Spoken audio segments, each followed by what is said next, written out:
जिस वस्तु के हम धार करते हैं उसको कहते हैं धारा पूजन। धार क्यों? ये भी एक ध्यान का एक पार्ट है। हम तन से पात्र पकड़ते हैं, धारा टूटे नहीं, मन रखते हम, और वाणी से मंत्र बोलते हैं। तो वाणी, मन और तन तीनों का संगम त्रिवेणी कहते हैं, उसको अभिषेक कहते हैं।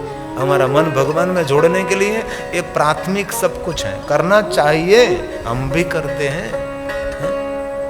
लेकिन बहुत सारे द्रव्यों का अभिषेक है, फलों के रस का अभिषेक, शहद से लेकर गन्ने का रस से लेकर बहुत अभिषेक अभिषेक अभिषेक अभिषेक, इतना बड़े अभिषेक की कोई परंपरा है।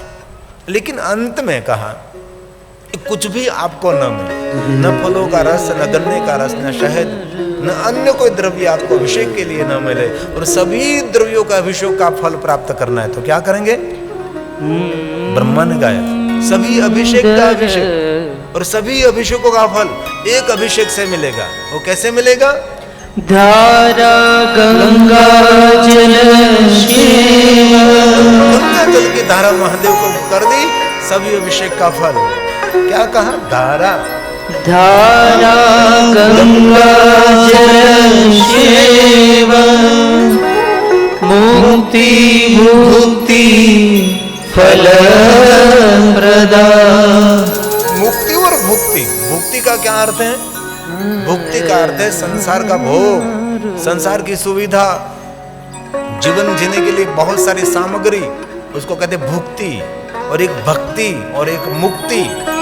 कई लोगों ने महादेव के बारे में इतना गलत प्रचार कर दिया कि शिव जी कुछ नहीं दे सकते, शिव तो शमशान में रहने वाला देव है।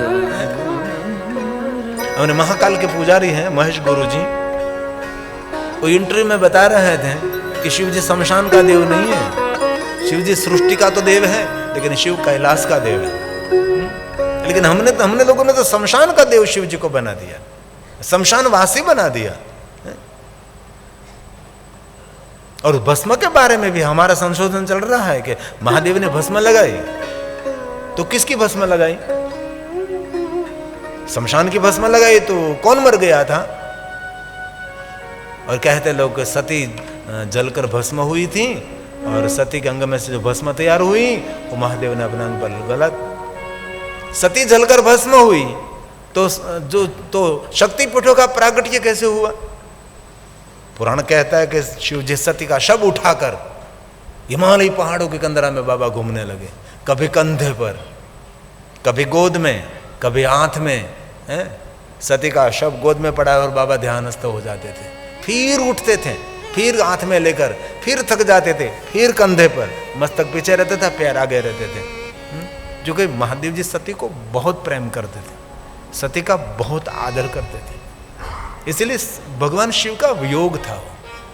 और कहीं कहीं ग्रंथों में, तमिल ग्रंथों में ऐसा भी कहा था कि सती ने जब देह का त्याग कर दिया और स्वयं शिव सती का शव लेकर यात्रा कर रहे थे, तब महादेव की आंख में से आंसू टपक रहे थे, और शिव जी के आंख में से आंसू जहां जहां गिरे वहां वहां वृक्ष प्रकट हुए, वृक्ष को फल आया। इस फल के बीज को हम रुद्राक्ष कहते हैं।